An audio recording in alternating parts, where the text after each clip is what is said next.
I want to talk about a topic that I've been sitting on for quite a while because I think there was a lot of mystery about what was actually happening. And I'm, of course, talking about the Chicago Bears and the comp draft picks that should have been awarded when Ian Cunningham was promoted from assistant general manager of the Bears to the general manager of the Atlanta Falcons, a new opening that happened after they cleaned house this offseason. Okay. However, the Atlanta Falcons, before they hired Ian Cunningham, added this president of football operations position to their hierarchy. And I'm still a little bit confused by that because we might hear something contradictory to that in a second. But either way, the NFL is choosing to view this move by Ian Cunningham as more of a lateral move professionally when it comes to like job responsibilities, I guess. And it's really like a promotion and title only. And that Matt Ryan is the chief decision maker for the Atlanta Falcons. And that's what's tied into whether or not the Bears would be awarded draft picks. And this is, of course, because Ian Cunningham is an African American. And this is all part of like the Rooney Rule and to incentivize African Americans getting those big coveted jobs like head coach, general manager, not just being, well, we're always going to consider you, but never get actually hired. Okay. So it used to be that the team hiring the person, like the Falcons, for example, would get the draft pick. And what happened is that, of course, people complained and said, well, you're only giving me the job because of the draft pick and you know, it has nothing to do with my ability to do the job or not really. Okay. And so that quickly got changed, though, to the team that was doing the training, the grooming for those jobs, I guess, and doing like kind of the natural vetting, I guess. So Ryan Poles is the Bears general manager, and for 3 years, Ian Cunningham has been working underneath him as an assistant. They're both African Americans, actually. That doesn't matter to me. What matters to me is the rule of the law and the letter of the law. And the letter of the law says that when you get promoted from assistant general manager to general manager and go to a team, like the team that got you promoted gets 2 third-round draft picks. But the drafts come from NFL, not from the Falcon. Correct. It's not like the Falcons are handing over their draft picks in exchange for signing our assistant general manager. Right. These are just additional picks, one per year in 2026 and then 2027, I think. Or it would be the next year in 2028. So they don't even come in the same draft? Okay. Correct. So they would be added one to the third round next year and one to the third round this year, if I'm understanding everything correctly. But the Bears are not getting those picks because of the Matt Ryan hire and the NFL having this weird take, as we're going to hear on it. So whatever things like this happen, I tend to go and seek out Mike Florio. Okay. Because Mike Florio, as an NFL establishment talking head, is also a lawyer. And in all frankness, this seems like there's some legal issues at play here a little bit. It certainly seems odd. And there's something weird and nefarious going on when it comes to like, well, what is the big deal here? Did the Falcons add Matt Ryan as like, did they tokenize him? You know, did they put him in place to purposefully block getting draft picks out for hiring the GM that they wanted? Okay. And the NFL being that cutthroat of a business, like, yes, they're not giving up their pick, but what they are giving up is one spot in the draft order because all the other 29 teams will get knocked down a pick in the 4th round to accommodate the Bears getting awarded this pick in the 3rd round. Does that make sense? Yes. Okay.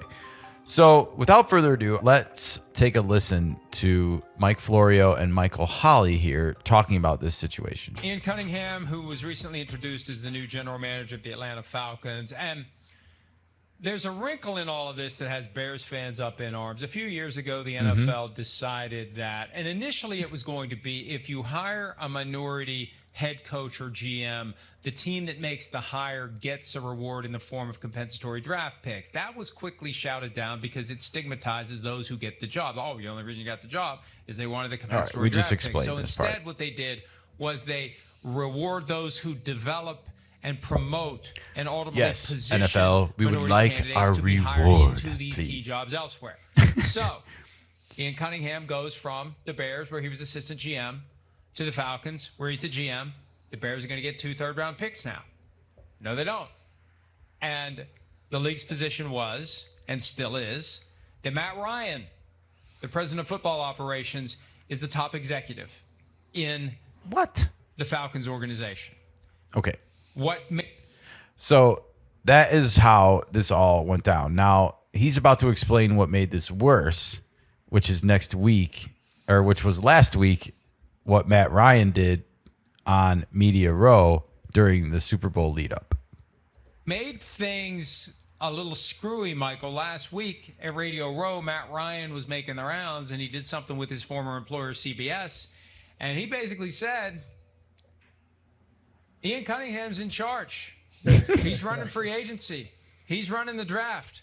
And that sparked this backlash, and I had a bunch of Bears fans ask me, and I do a couple of spots on The Score in Chicago every week, and it came up like, how's this work? So I asked the league, and the league said Matt Ryan is the primary executive.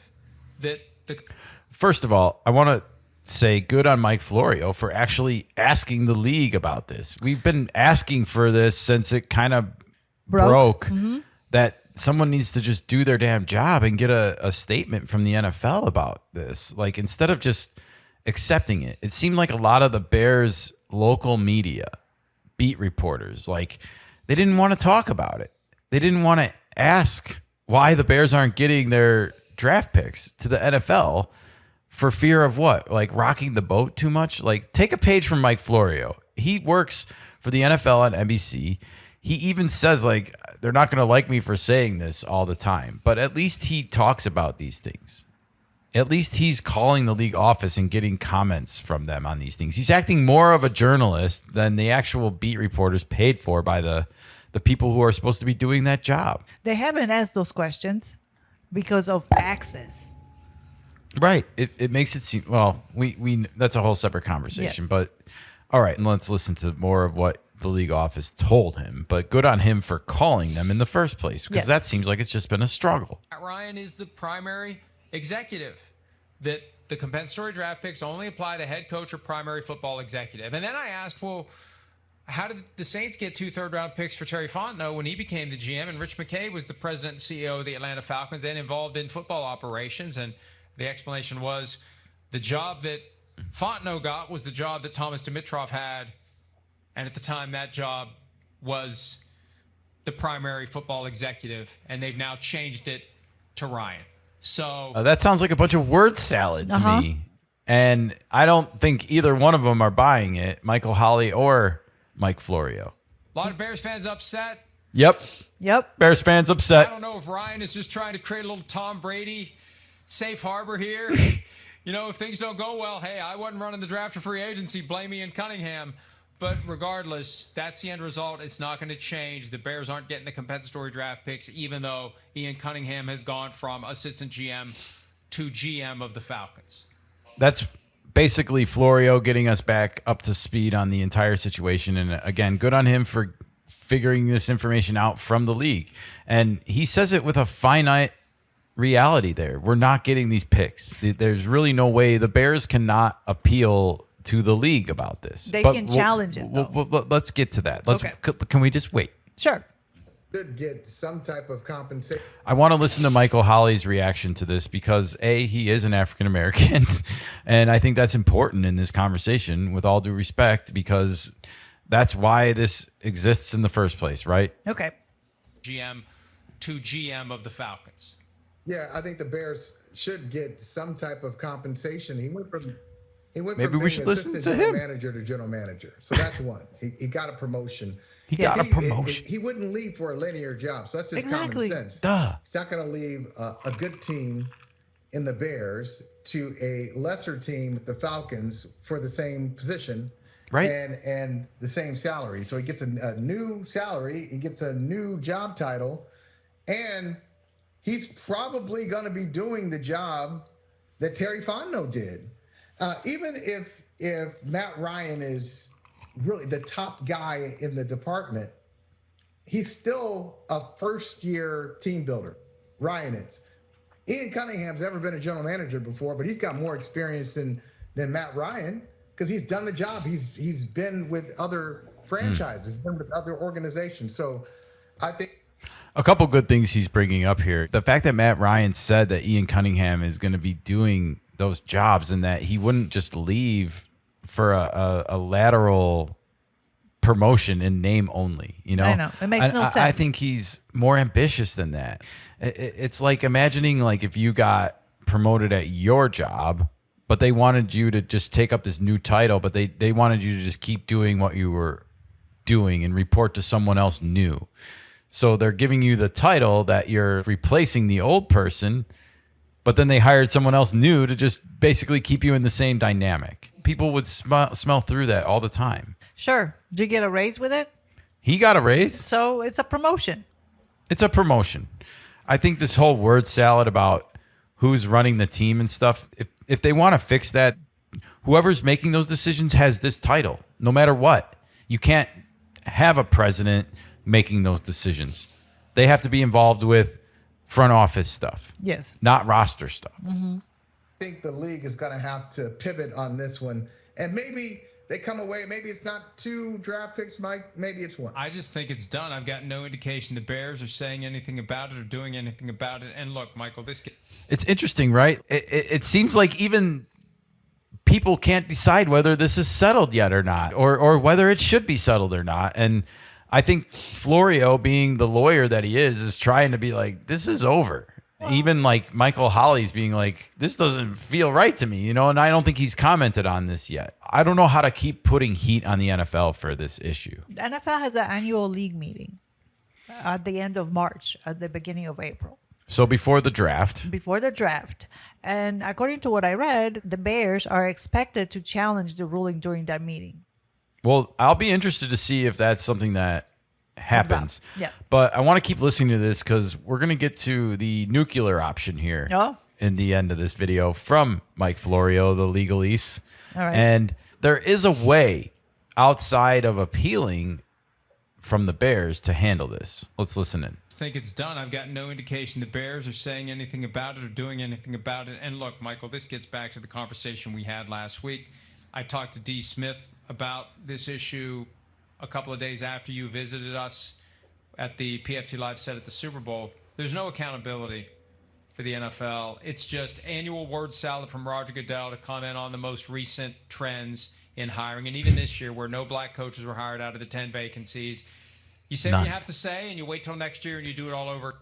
That's fascinating, isn't it? No black coaches were hired in this cycle, and yet the Bears are getting screwed out of a black general manager that they helped get to where he got. Yeah.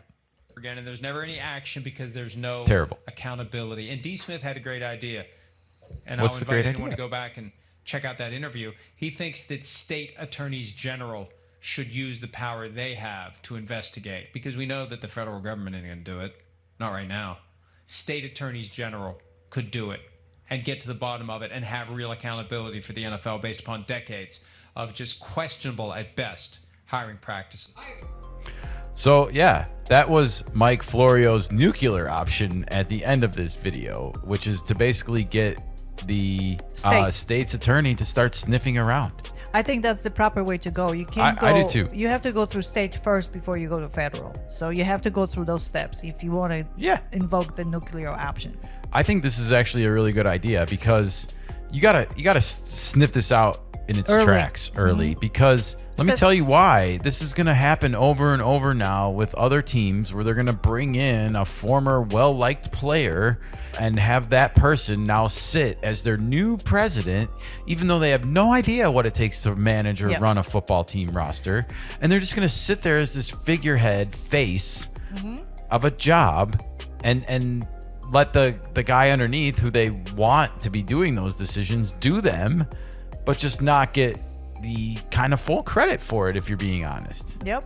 You know, at least from the league. How can Ian Cunningham get credit for the Falcons and winning the Super Bowl by the NFL ever? When they present the trophy, it shouldn't be presented to the general manager and the head coach. It should be presented to the president then. who's in charge of the roster, right? It should be presented to the coach and the players who play the game. Maybe that's when it'll sting for Ian Cunningham, for real. I don't wish any ill will on Ian Cunningham or anything, and I don't think he did this and got taken for a ride or anything. I think he's doing exactly what he wants to be doing for a team that, quite frankly, he grew up rooting for. He went home, you know, but at the same time, I think it's just shady as hell that the Falcons and the NFL are skirting around the actuality of this promotion. Well, it also opens the door to this loophole to be implemented by other teams. Yeah, like exactly. You said, it's just what stops it, right? So the earlier that you get legal action involved, it's especially important to me, I think, as a Bears fan. We are the oldest team in the NFL. We founded the league, and no one should be pushing us around like this and word salading us like this when we did the work.